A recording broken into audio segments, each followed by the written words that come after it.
authentic documents from that period, and they just break open the whole thing for you to look at in a much much vaster, more impressive way. So that's why I say the things I say with such confidence, because if I didn't have the scrolls, I wouldn't be able to say anything. Then I would still be, you know, oh, maybe not, maybe not. But with the scrolls, you give me a total different picture of the history of that period. I feel confident to say the things I say. Well, I was just actually reading Enoch, because he says part of the scroll. He's not the whole of Enoch. Some of Enoch's are found there. But it looked so similar. It seemed like John's Revelation. So Oh, sure. It seemed very, very similar. Well, exactly. The Revelation of John has ripped off Enoch and Daniel, and for Ezra. Now you can say that's the whole point. They were using the previous. I don't know, ripped off is a bad word, but say it looks it's similar because he had it right in front of him.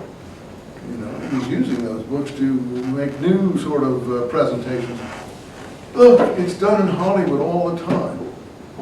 If you're a script writer or a writer of that kind, you look at other people's work, other people's scripts, and then you've seen how they, in Hollywood, they rip off and rip off and rip off, new wrinkles, put it in a different place. Like I was reading someplace that, I forget what it was, there was something that they were, I forget what, they wanted to move the plot to America. It was a particularly English plot, but they wanted to move it to America because they thought nobody would go to see it because it was only about an English situation. I just heard it the other day. I can't remember what exactly it was. What? War of the Worlds, maybe? No, this was England, something social about England. They figured nobody would be interested in such a thing.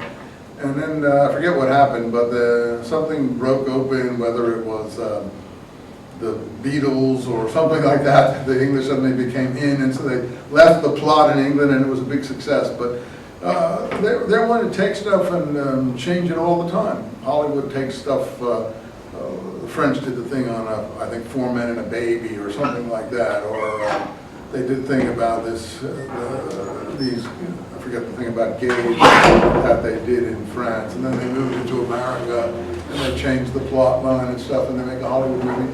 So people who are trying to scriptwrite do this all the time. Anyway,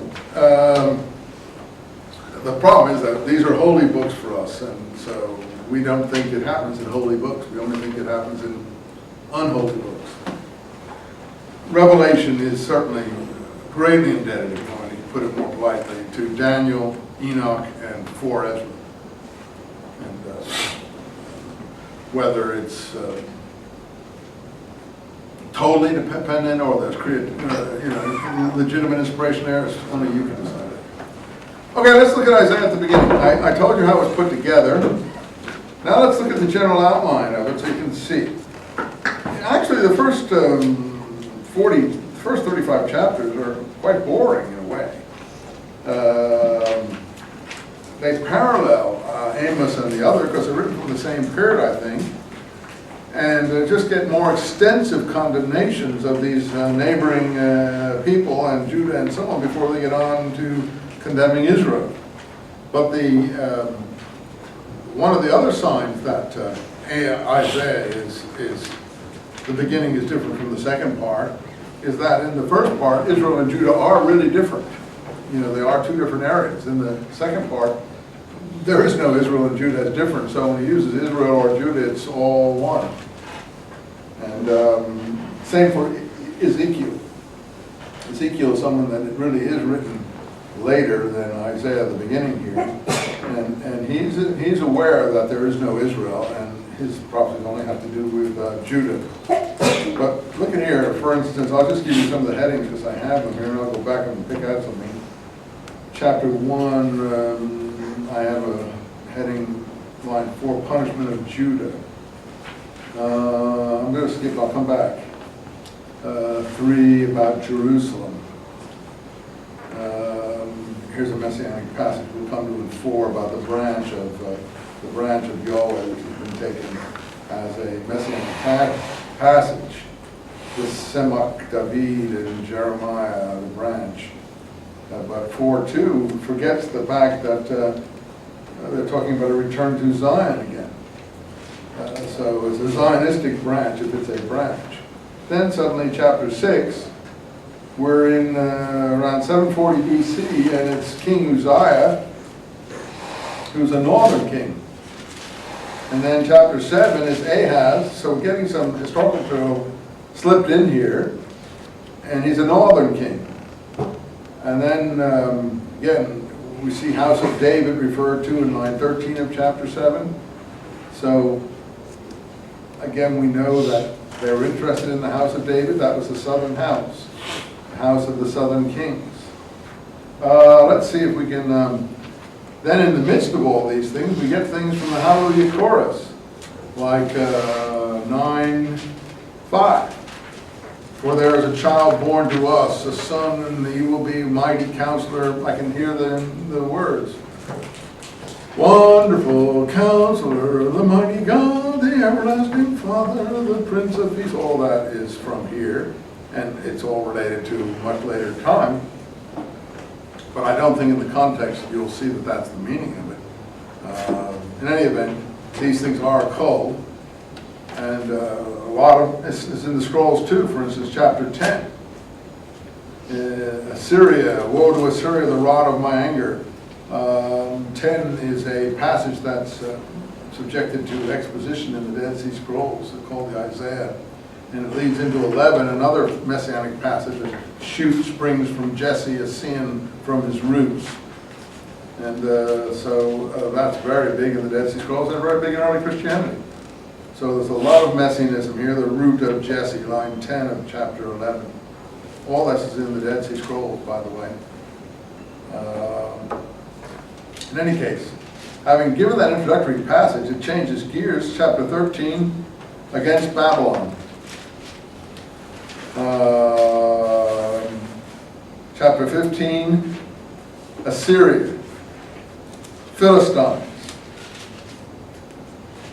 14 is that. Syria, 15, Moab, against Moab. So again, much more extensive prophecies against the surrounding nations after that beginning. 18, Cush, Ethiopia. 19, against Egypt.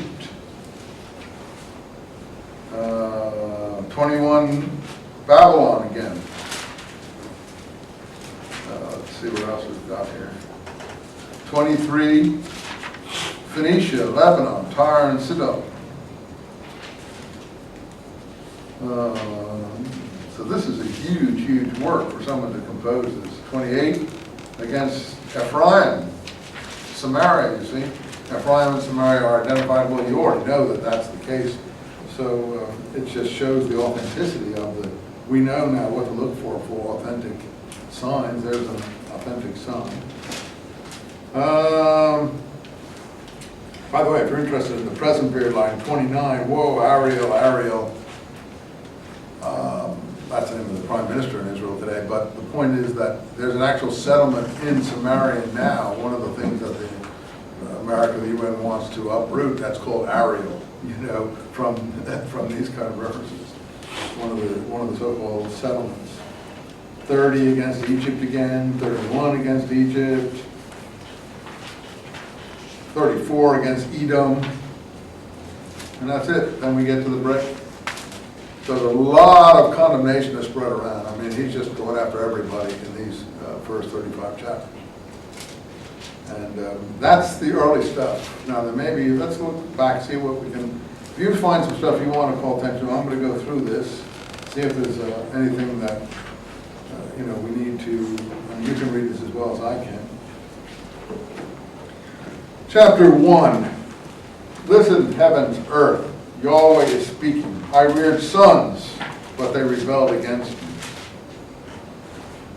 And more again, Israel understands nothing. My people know nothing. Again, father chastising his son.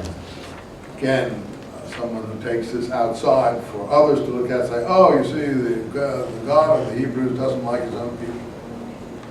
They have abandoned the Lord, line 4. Despise the Holy One of Israel. So the prophets are all for Yahweh. Line 7, your land is desolate. If you see something else you want me to stop me, I can't read the whole thing. Strangers lay waste before your eyes like after the fall of Sodom. So they know the stories of Sodom and Gomorrah. Only a few survivors, line 9, like Sodom, like Gomorrah. Comparing the situation to that time. Then like Amos, line 12, when you present yourself before the courts, they trample on justice there. And you bring me your worthless offerings. That's from Amos, you see. Same themes. I don't want your offerings. I don't want your sacrifice. They mean nothing to me.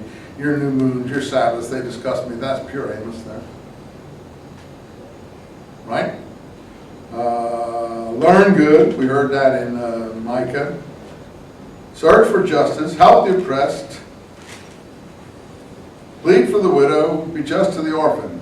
Now, you, Cheryl, have been reading with me in the other class, and your friend, the Quran. Does Muhammad pick this stuff up? Yeah, he's always talking about be good to orphans and widows over and over and over and over and over again, right out of these passages here. Oh, he could have had it separate from this. Yeah, he could have, but I don't think he did. He could have, but I don't think he did. Okay. So again, like I told you, line 19 puts it in a nutshell. If you obey, if you do what you're commanded, you shall enjoy the good things of the earth. If you are rebellious and persist in this wayward behavior, the sword will come instead. So the punishment's here and now. There is no thing. If you obey, if you're good, you're going to enjoy heaven in paradise. I could have said that if I was the prophet, if I had that idea, but he doesn't have that. So in 700 BC, there's no idea of heaven, hell, resurrection, anything like that we can see. Maybe there was, but we don't see any evidence. Again, being a harlot, playing the faithless one, that's a bit like Hosea. And Zion, you see, is the name of the faithful city. Zion is what the faithful city will be called. So Zion National Park in Utah, Zionism in the present day. Zion is an honorable term. Today, people think of it as a curse, but I see it as an honorable thing. And I'm glad that they called it that. I think that the prophets used that term honorably and hopefully. And I think that's really honoring their memory to have put it in present time. You see, once there was integrity in Zion in Jerusalem, but now there are just assassins, silver, dross, your princes are no good, everyone wants profit, bribes, no justice to the orphan, there's the widow and the orphan again. So we've heard all that, right? And, I'm going to really give it to you, line 25. I'm going to smelt you like dross in the furnace, but I'm going to also remove the base metal in the process from you, and you're going to come out restored. You will be restored, line 26, as your judges of old. Then we'll not call you, rebellious or unfaithful or whatever. You will be called, like in Hosea, city of integrity. What do you have for that? Line 26. Faithful city. What do you have? City of righteousness. City of, I think it's righteousness. City of righteousness. Faithful city, you have? After that? Faithful city. Yeah, faithful city. Yes. Zion, you see. That's all honorable. Zion will be redeemed by righteousness. Her penitence by justice, righteousness, integrity, whatever word you have. Give me another translation. What do you guys have? City of saving justice. No, Zion will be redeemed by Her judgment. judgment, okay. And then her penitence. What do you have in the next half of that? And those who return by saving justice. Oh, well, penitents are those who return. Penitence is probably more accurate there. And if you know the scrolls, penitents are a big deal in the Damascus doctrine. Penitents went out in the wilderness. I think they get it all from here. Okay, that's the first vision. Chapter 2, that's quite a beginning, huh? Even though, we've heard it much of it before. Chapter 2, we know from Micah. Some of those famous lines in the Bible. It's ruined for us because we saw it in Micah first. But anyway. It's also in Joel. Is it in Joel too? Word for word as well? Just the one verse. Verse 4 is, but it's reversed. Nice. The words reversed. You want to read it to us then?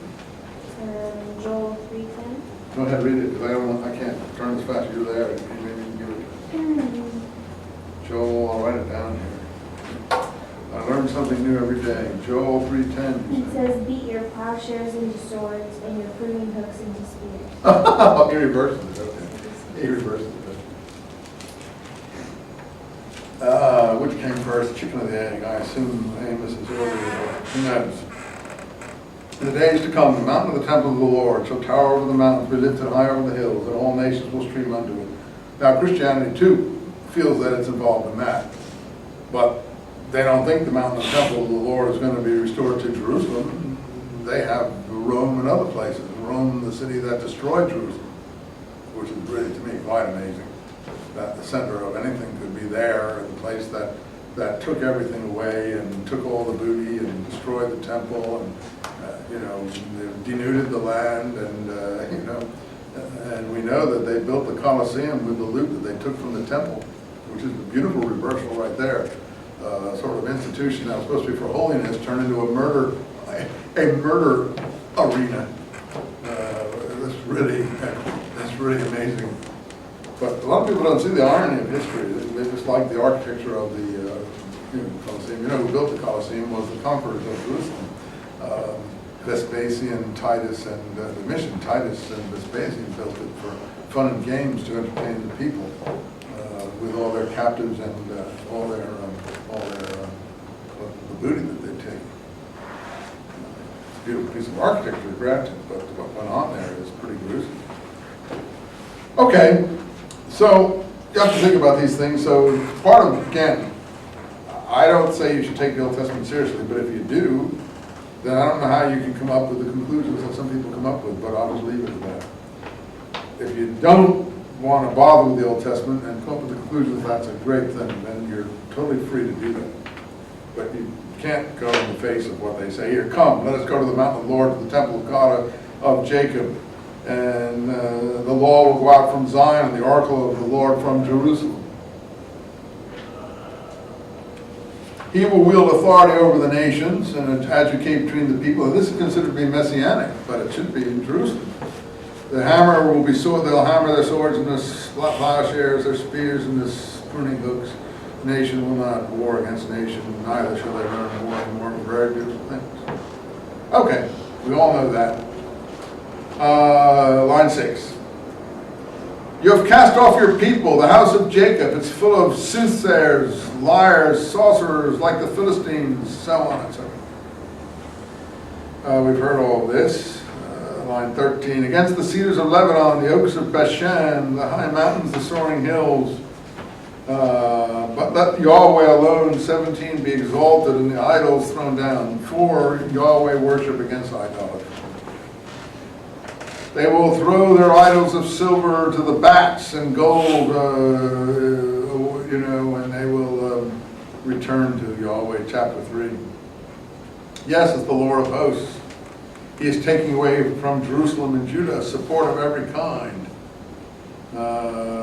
And then the city of chaos is portrayed here, the injustice and so on. Line 8, Jerusalem is falling into ruins. Judah is in collapse. When is this written?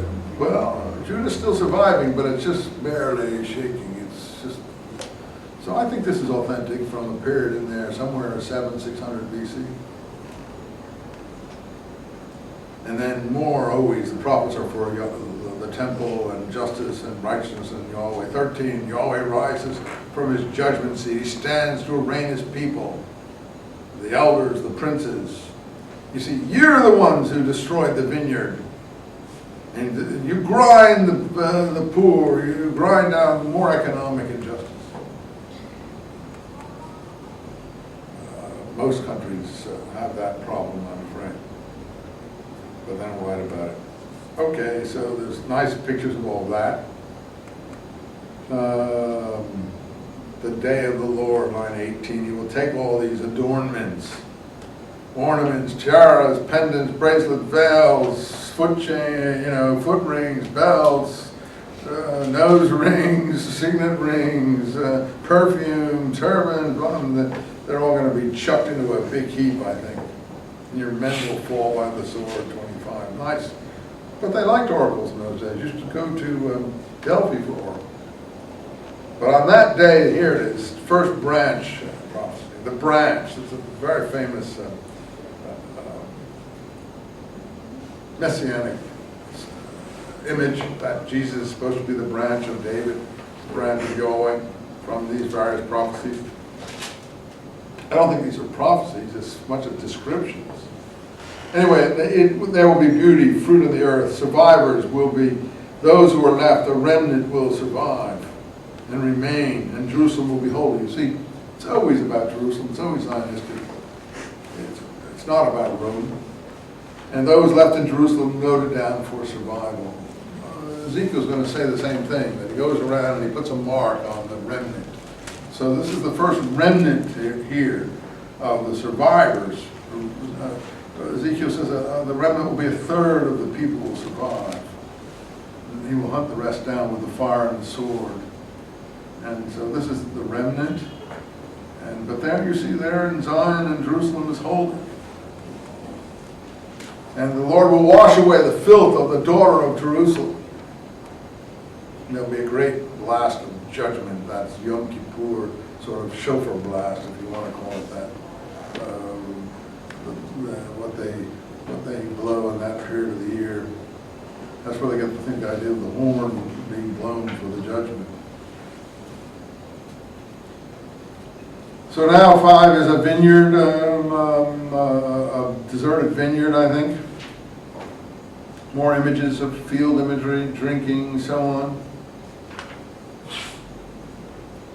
And it ends up, of course, with the usual condemnation of economic crimes. Line 23, those who for a bribe acquit the guilty and cheat the good man. There's nothing about, you see what rabbis do here. There's nothing about, praying all day long or eating certain different kinds of plates or, a lot of what you see in synagogues. No, this is a different form of Judaism. This is an earlier form, much more visionary, poetic, I would say. Not sort of all, little sort of commandments of different kinds. The main commandment is justice, righteousness, and be a decent person. Don't exploit other people. Try to help the poor and so on, the needy. So again, but another person reading this would get the wrong idea. Yahweh is aflame with anger, line 25, against his people, ready to strike them. And there's a signal from a distant nation, and the signal is given to them to come. Their arrows are sharpened. Sounds like it's the Assyrians or the Babylonians. I have a note that it's supposed to be the Assyrians here. So it's picturing the Assyrian invasion, which is going to destroy the north, but doesn't destroy the south totally, somewhat. Anyway, the prophets see all this danger coming, if this is what's happening. And it would picture God on his high throne. Chapter 6, I saw the Lord seated on a high throne with his angels above him, 6 wings. This is sort of apocalyptic here. We think of apocalyptic first as appearing in Ezekiel. There's a little bit here. There's a little bit of everything in these. An awful lot here, but I can't cover it. Let's see. Messengers, line 8. Whom shall I send as a messenger? Apostles, messengers. Send me, I answered. So, prophet is the messenger. What is he going to say? Until when, Lord? Line 11. The towns will be laid waste and deserted. It's amazing that they foresee this. It's amazing that they can do this. It's not retrospective, written after the fact. Be great emptiness. 1/10 of the people will return. That's the end of that prophecy. Chapter 7. Ahaz. That's why it's written during these different kings. These are actually specifically named with people that lived at that time, so I assume that they knew what they were talking about. Razon, king of Aram. That was Syria. Aram would be Syrian. Went up to Jerusalem with Pekah, son of Remaliah, king of Israel. So they were in league together against Jerusalem. And the house of David, you see, is in Jerusalem, line 2. See that?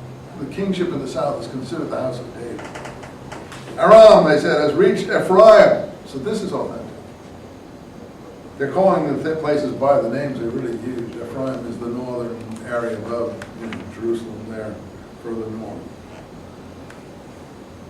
And then the Lord says to Isaiah, go with your son. And this is like Hosea. Sha'ar Yeshuv. Sha'ar Yeshuv. And that means a remnant will return. He calls his son, like Isaiah calls his different wives and their children, like Hosea did. Ashar Yeshuv, a remnant will return.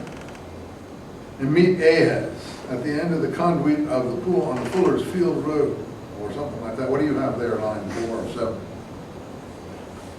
Anyone got a better translation there? Okay, mine's good enough. Fine. This sounds pretty real to me. And there, you see the capital of Aram, line 8, is Damascus. So you see it is Syria. And what's the capital of Ephraim, my friends? Line 9 there. What I told you. Samaria. But is that in Hebrew, Samaria? We just said that in English. What do you think that word is in Hebrew? It's nothing like what it sounds here. Shomron. This is already Latinized, Romanized, Greckified. It's Shomron, which is much more impressive than Samaria. Shomron. The heads of Shomron, or Samaria, the son of Remaliah, 6 or 7 years more, and Ephraim will be no longer a people. So he knows the north is going to be shattered. So it's the same time frame as Hosea and Amos, and the north is really going to catch out. That's line 9 of chapter 7. Okay, more narrative mixed in here. So they do mix the narrative in here, and not just at the end. Ahaz answers, I'll put the Lord to the test. And I guess it's the Lord speaking now. Listen, house of David. And he means not several years later, he's talking right then. Are you satisfied with trying the patience of men and God? Look, I'm going to give you a sign. And of course, this is part of the handle and the material taken out of this particular error, put another error. Behold, a maiden will conceive, and a son will be born,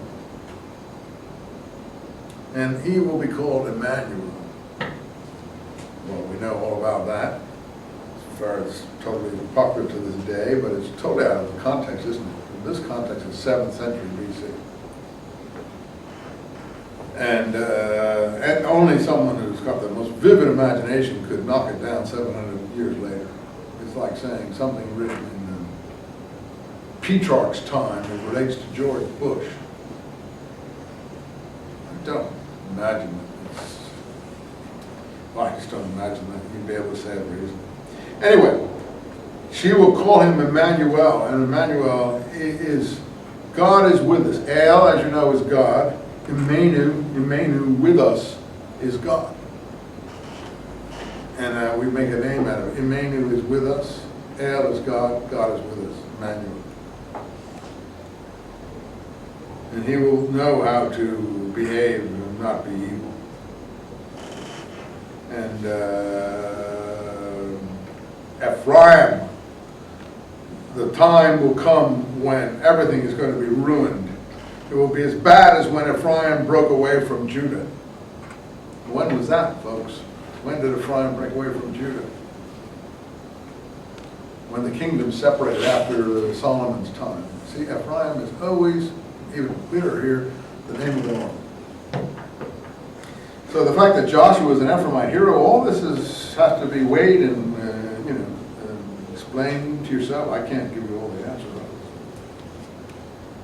Anyway, all this incredible imagery here about mosquitoes, Egypt, Syria, though. A sword, a knife from beyond the river. What's the river? The one that poor Marines are getting killed along today. The Euphrates River. It's Fallujah. That's basically what we're talking about here. Right near Fallujah is right on the river.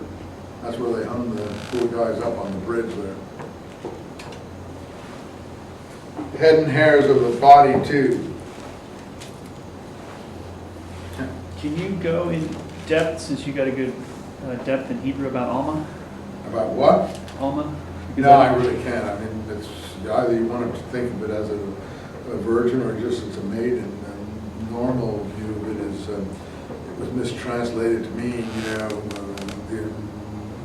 perpetual virgin, immaculate conception, everything else. But most young women were considered to be pure when they were going to get into marriage, and it's just maiden. I don't know, my Hebrew is not good that I could really get into that. But you can look at further yourself. He's translated here maiden. Someone else wants to make it more technical version.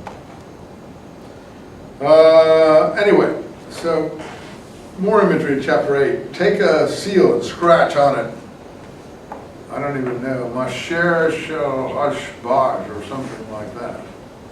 Maher shel hashbaz. So they get a witness, Uriah and Zechariah. And more of this sort of Hosea personal stuff. Call him Maher shel hashbaz. But you see, it's all about Samaria and Assyria. You see, I can't even think how you can grab that and put it in another context. But anyone can do anything, I suppose, with biblical scripture. So we've got Samaria problems, then king of Assyria, Damascus. I don't even think they know there is such a place as Rome. Anyway,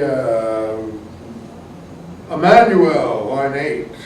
Judah, Syria, Ramaliah, the waters. I mean, Emmanuel's in that context. It's pretty abstruse stuff, though, I agree. Anyway, he hides his face from Jacob, line 17. These are the children the Lord gave me. And the Lord of hosts, line 18, dwells on Zion. Now, here's another passage taken in the scripture, applied to Jesus going to preach in Galilee in the Gospel of Matthew. Zebulun and Naphtali, in the days to come, there will be glory by the way of the sea on the far side of the Jordan, province of nations. And that is taken to relate to events from Jesus' life in Galilee. I mean, that's out of context. You can take it like that if you want, but it's just ripped right out of this, like taking a garnet out of a rock. In any case, I'm not sure what the meaning of that is. It's Zebulun and Naphtali are in the north somewhere. But the province of the nations is, I think, Galilee of the nations, because I think Galilee was like, the view is like the fertile, Fertile Crescent, where all the peoples were along the mountains on the other side of the Jordan, all the way over to Assyria. It was like Fertile Crescent. That's why it's called the Fertile Crescent. And Galilee means like a Gilgal, like a wheel. So I don't think it literally means Galilee, the province of the north. I think it really means Galilee, like we say, the Fertile Crescent, all the way to the Assyrian Euphrates. Anyway, that's, it may not be that, that's for you to decide. 5, another messianic passage in the Hallelujah chorus. For unto us a child is born, unto us a son is given, unto us, and there it is. Read signed to you before, lines 5. So again, I think you have here the hope for a proper, just ruler. And his dominion will be without end, and he will occupy the throne of David. So that's really a pretty big messianic prophecy, or allusion. And from this time onward and forever, the jealous love of the Lord of hosts will do this. And he will establish him and make justice and integrity secure. So these passages jump out at you, and they jumped out to the person back then. Anyway, back to the present history. All the people of Ephraim and all the inhabitants of Samaria know it. And Aram in the east, and the Philistines in the west.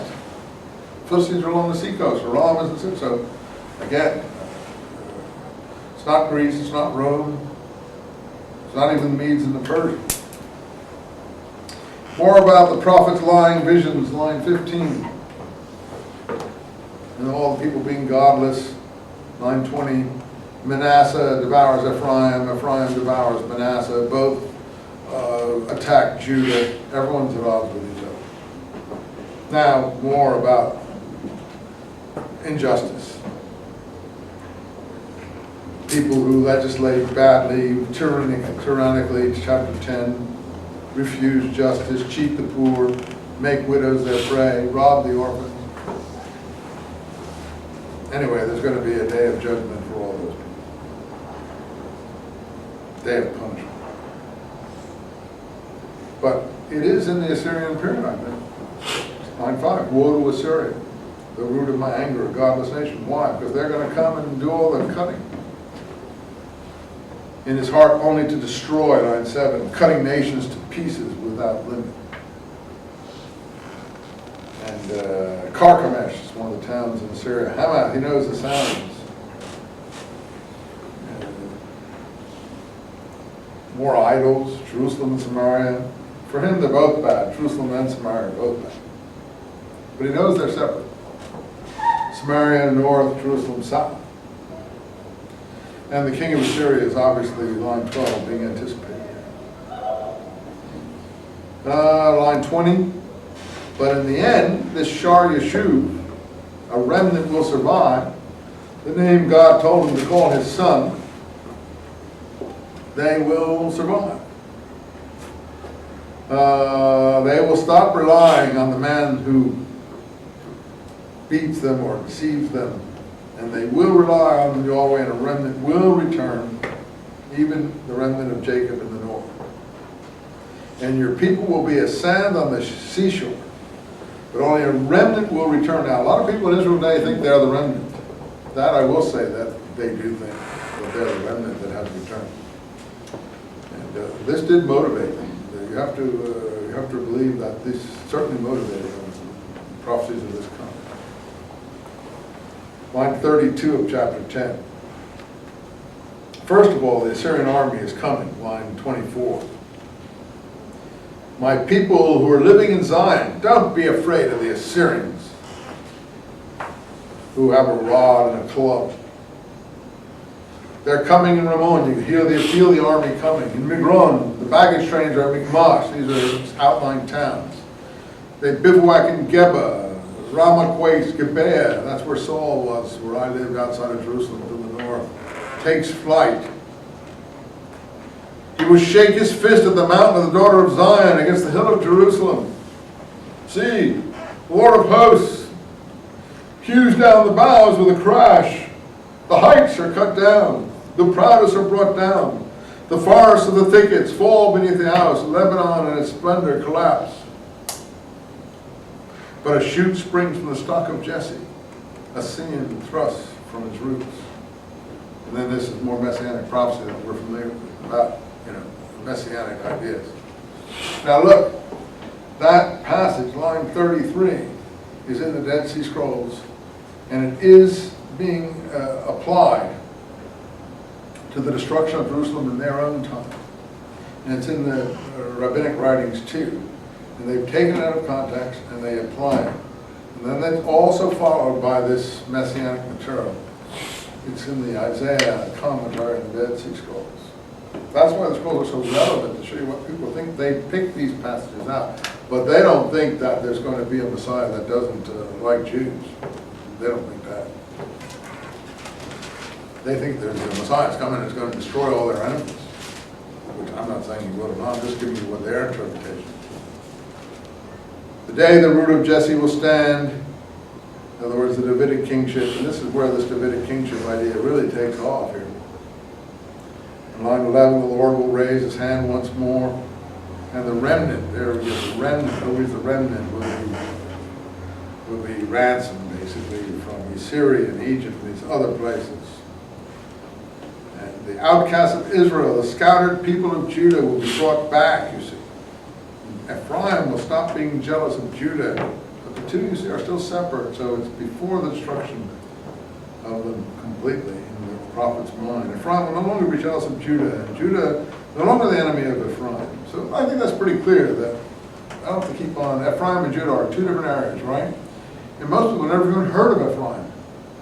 Now, if you ask people about the Bible, have you ever heard of Ephraim? Ooh, what? And the prophets, they know the other prophecies, but they don't know that Ephraim, where it is, what the problem is, and so on. Philistines are still on the seacoast, Ammonites inland, Edom and Moab. And so he will stretch his hand over the river, line 15, and men will cross dry shod. That's an image of the parting of the Red Sea. A pathway for the remnant of the people. That's sort of their return, if you like. That's going to be picked up in the second part of Isaiah, and that might be the actual inspiration, where the pathways, make my pathways. Chapter 40 almost picks up from there, yeah. Now, you were talking about how some of the Israelites think they're the remnant that return. No, I don't think Israel, country of Israel today, not Israelites. They don't call themselves Israelites. Israelis. Israelis, okay. Yeah. It says like they would be, one country, like it mentions in Ezekiel and all. Do they think that's their return to the land? Some of them. The ones who read this will think that, yeah. The ones who read this Bible, yeah. But I'm not sure how many. I would say of the present people in Israel, 25% maybe would think that way. 75% just think that they're like in Europe, Tel Aviv cafes, socialism, and so on. The ones in the settlements think this way. The ones that the president and others want to uproot, they're totally convinced that yeah, this is their God, this is their government. Yeah. That's why they're doing it. That's why they're doing those settlements. The fact is, they're not settlements. I told you, they're like little towns. And they've been there for 20, 30, 40 years in some cases. I think it's horrifying to make them uproot those places for other people to behave like lunatics who are just going to trash those areas. I don't understand it myself. It's just that one group has a lot of power because they're represented by 22 nations and oil interests, and the other group has nothing but this book. We'll see what happens. I don't expect much justice in the world in any case. But those people aren't hurting anybody. They just want to build up the land. In any case, that's really the end there of that section. Now we're going to get the oracles against the surrounding countries, like in India. The day of Yahweh, line 9 of 13, is going to be merciless. See, now he's turning his anger against surrounding countries. 17, I stir up the Medes, people, northern part of Persia. They are pitiless warriors too. Babylon, the pearl of the kingdoms, shall be overthrown. Now, this might be retrospective. How does he know that Persia is going to overthrow the Babylonians? I don't know, frankly. That doesn't happen for another 200 years. Again, I can't judge that, if it's retrospective or not. 14. But, by the way, Arabs are mentioned almost for the first time in line 20 there. No Arab will pitch his tent there, no shepherd. Yes, Yahweh will have pity on Jacob.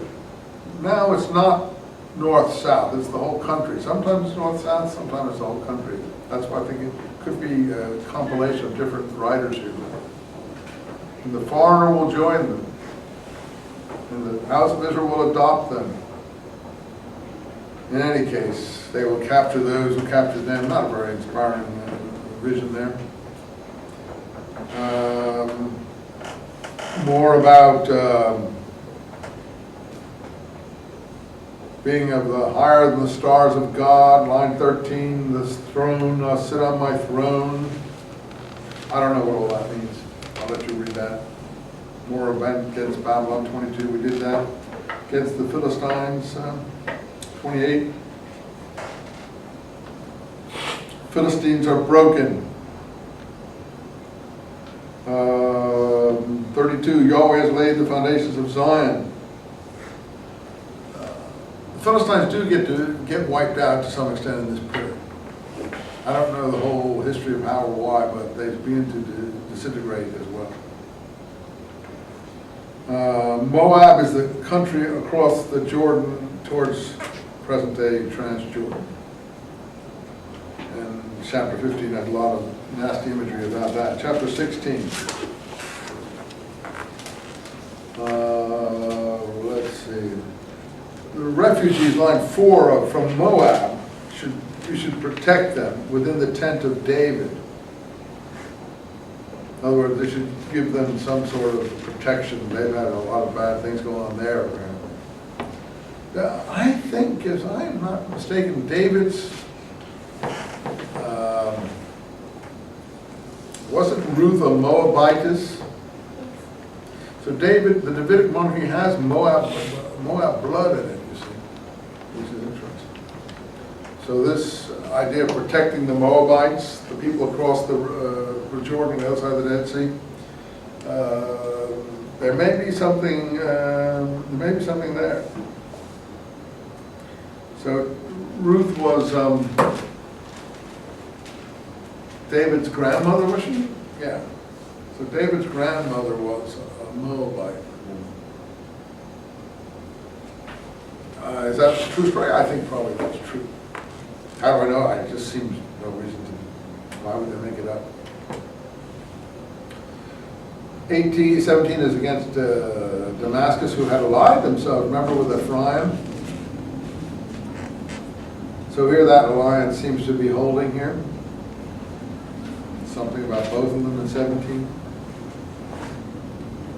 Cush is normally thought of as either southern Egypt, today's Ethiopia, Sudan, or Nubia, or the area further down in Ethiopia. I think it's probably southern Egypt here. And then the Egyptians are no one's ever very happy about them in 19.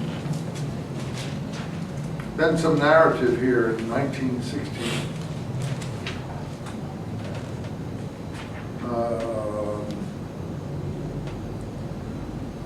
More references to the Exodus and the struggles between Egypt and Syria for domination. In 20 then, Sargon, he knows, is the king of Assyria, or the narrator knows it.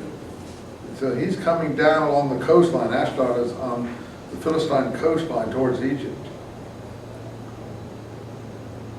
And as a picture of Isaiah here, walking around naked and barefoot for the last 3 years. So Isaiah is obviously some sort of itinerant holy man who comes out with these visionary experiences. And out of that, he sees that the Assyrians will be take these captives from Egypt barefoot and so on. That's an interesting little image there, chapter 20. Not much, but it still seems more real than a lot of other stuff you read here. 21, Babylon is going to fall. How does he know it? I don't know, because that's not going to be for a long time. You're talking about Revelation, the Apocalypse. Look at line 9 of that. Fallen is Babylon. That's all in Revelation, remember? Babylon is fallen. It's like chapter 21 or something of Revelation.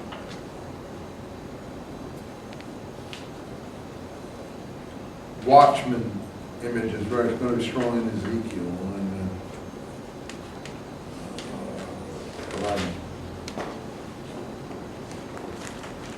Let's see. More about the destruction of Jerusalem, 22. Do not try to comfort me, line 4. Weep bitterly because of the destruction of the daughter of my people. More about these warlike people. And it's clearly 700 BC we're talking about here. Aram, Kir, they have horses and shields and all that sort of stuff. So it's pretty specific. Even the names, for instance, there's a family mentioned, line 24, Eliakim of chapter 22. I don't even know who they are. Okay, Tyre, 23, we know that's the Phoenicians along the coastline. Tarsus is still there. But look, the land of the Kittim. In the scrolls, the Kittim are a big deal. They're the enemies. And here it's taken to be, I think, Cyprus. But it's normally sea raiders from the Mediterranean or Western people coming by sea. I think it originally meant Crete, because Crete, Kittim, all the sea peoples were probably called Kittim, Cretans, Kittim. Anyway, in line 8, the Phoenicians are traders and merchants, great ones of the world, so he knows that much. Sidon, line 12, is another of the great cities of the Phoenicians, still exists today in Lebanon. Take ships for the Kittim. Look at the land of the Kittim. Very big in the Dead Sea Scrolls. And, Tyre will be forgotten, line 15, for 70 years, whatever that. More about whoring and prostitution, playing the whore from line 17, which we have in Hosea. Okay, let's see what we got here. I'm trying to get up to the good part of this, 24. Everything is a mess still. Everything is in ruins. Lamentation, no wine, everybody's starving, line 11. Rubble in the cities.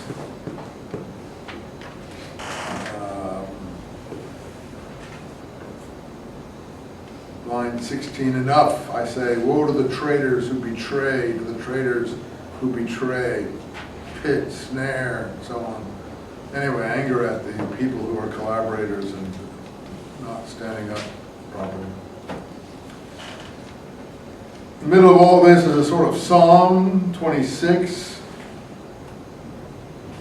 They kind of have a kind of victory song here. This will be sung in the land of Judah. We have a strong city, we have ramparts and so on. Maybe they've survived the Assyrian conquest here. And line 7 of that, the path of the upright, the righteous man is straight. Make my pathway straight. Which is the John the Baptist material that comes in Isaiah 40. So, anyone doing your translation of line 7 there?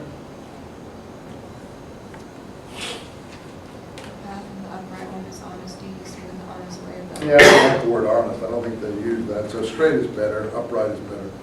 I don't think that's even a worse translation than I have, probably. Not blaming you for it. Anyone else have something? The path of the righteous is level, make the way of the righteous smooth. Is what? Make the way of the righteous smooth. Yeah, I like anything that says righteous because I think that's really what the thing says. But anyway, upright will do, and straight and so on, that kind of thing is how the language works. More anger at Ephraim, 28. Introduced by 27:13. That day the great trumpet will sound. Those lost in Assyria and exiled elsewhere will come to the mountain. So there's material here from later after the exile's taken place. It's very hard to follow. But now back to condemning Ephraim. That's 27, looks out of place. 28, woe to Ephraim. Again, Ephraim is the north. But still always her pride, her splendor, because that was the prosperous area. Still there's going to be a remnant, line 5. For the remnant of his people, justice and so on, judgment. Nothing about, what kind of kosher food you eat or something like that. I don't see even one word about that. It's all about righteousness and justice as opposed to idolatry. Okay. More about Zion, line 16 of chapter 28. See, I lay in Zion a stone for witness. Again, the plumb line and the justice imagery of not having the proper, in the markets that we heard about the north. Now this is in Zion. 29. Woe, Ariel, city where David encamped. I will lay siege to Ariel. See, David can be David in the old days, David now, David in the future.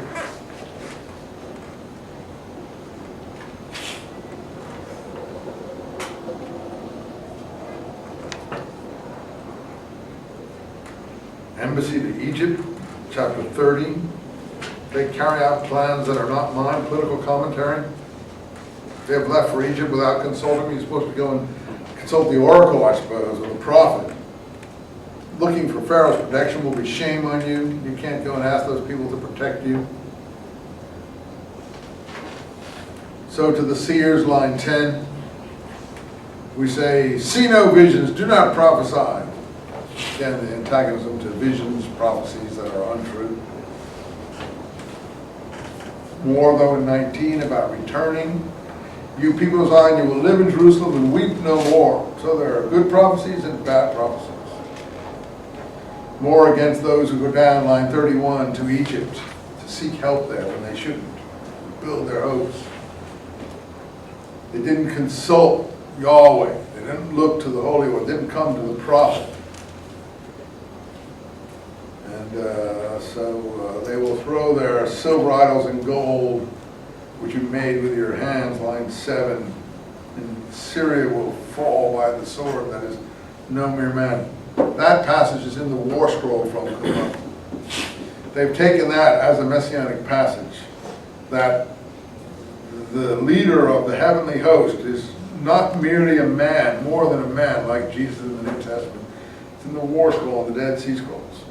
So they did the same thing as the New Testament do. They call and they pick the stuff they want. But I don't think that they take an interpretation that is against what the general text line is. They just try to apply it to their own time in the same vein.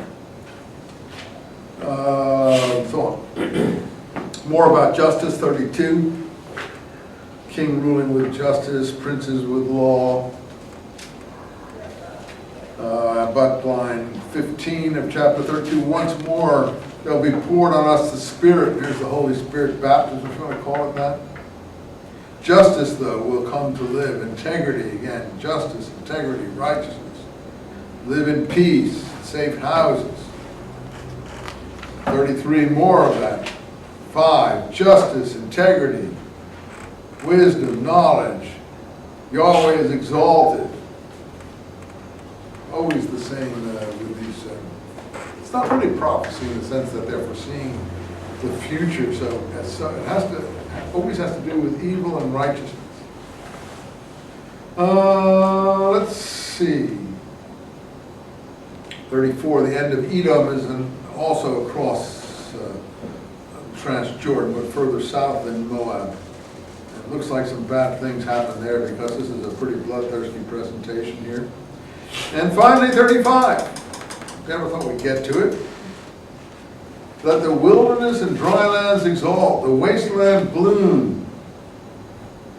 Be strengthened all weary hands, courage, do not be afraid. Now this is, themes will be picked up in Isaiah 40. It looks like it's maybe, I don't know if this is really part of the one or part of the other. Water gushes in the desert, that's going to be in the 40 material. About making a highway in the desert and water springing up through. So, and a highway undefiled, I also think that this water in the desert has to do with going out in the wilderness ideology later on that they picked out of here. Be called the sacred way, line 8. And then finally, the Zionist end. They will come to Zion shouting for joy, everlasting joy on their faces, joy and gladness will go with them, and sorrow and lament no more. And I think there's a psalm that says that too. I think one of the psalms has those exact words. They will come to Zion with joy on their face. I don't have it in front of me, but I don't have it. Do you have a footnote about that? Anyone about a psalm? I have a second psalm. Huh? Psalm 4 and Psalm 51. So I don't know which one it is. Psalm 4. Psalm 4 what? 4:7. And Psalm what? 51:3. All right, let's just take a quick look. You look at 4, I'll look at 51. 51:3, maybe it isn't, those don't ring a bell in my brain, but let's see.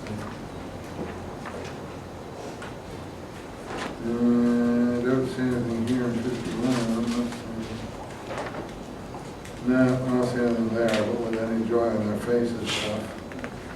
No, I think it's later on. I think it's one of these psalms that they use in the New Testament for lots of things. But anyway, can't find it at the moment.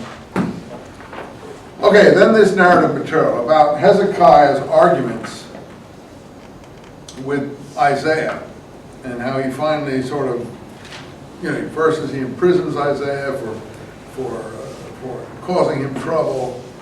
So Hezekiah and Isaiah are contemporaries, and Hezekiah is the king that saves Jerusalem.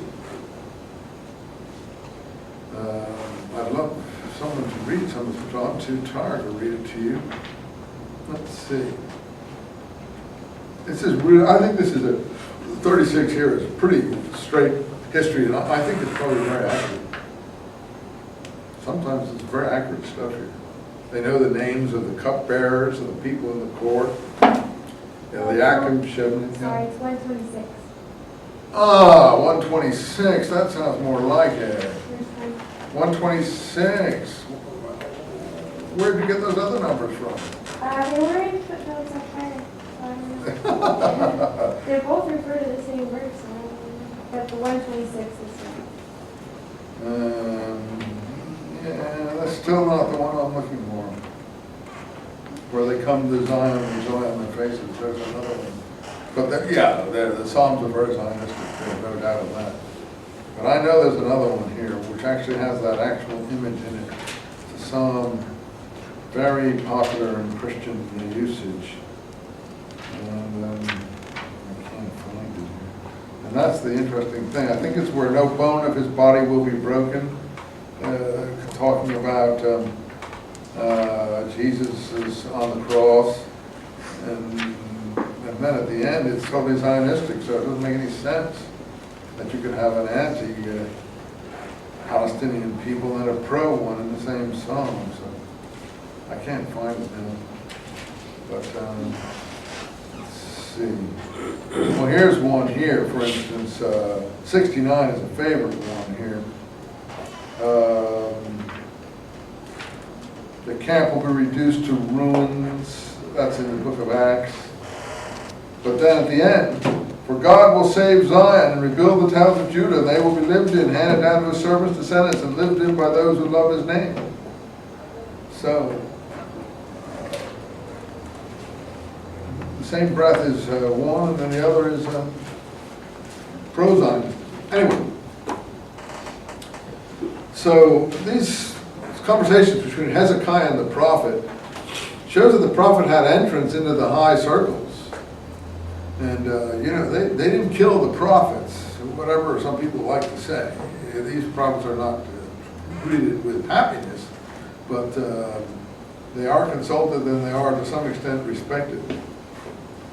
Anywhere here is line 31 of chapter 37. The surviving remnant of the house of Judah shall bring forth new roots, for a remnant shall go out from Jerusalem. So more remnant material here. For mine own sake, line 35, and for the sake of my servant David. So David really gets a lot of promotion. Okay, quickly before you go, I'll give you 5 more minutes here.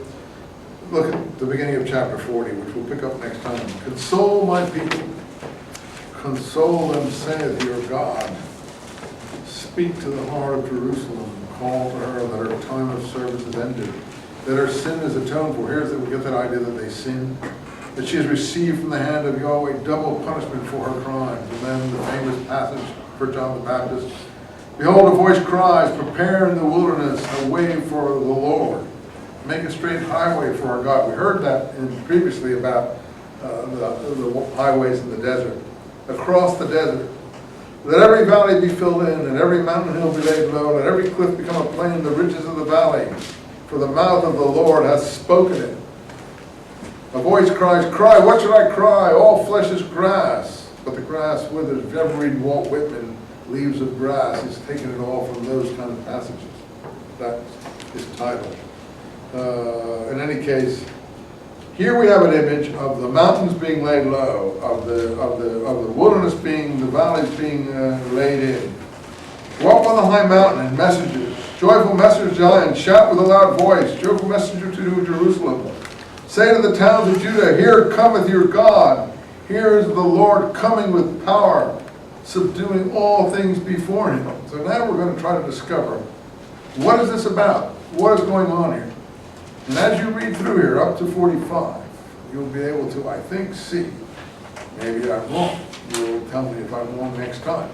I think you'll be able to see that what they're talking about is making the return easy, laying down the valleys, putting water in the wilderness so that the returnees can have a good way home. Look, line 18 of chapter 41. I will make rivers well up in the barren areas and fountains in the midst of valleys. I will put cedar trees and so on. And the thing is that he is making the way, and the way is going to be compared, if you can read through all of this, in chapter 43 with the parting of the Red Sea. And that what the Lord did for Moses back then, like 43:2 here for him. Look, Jacob's small might, do not be afraid.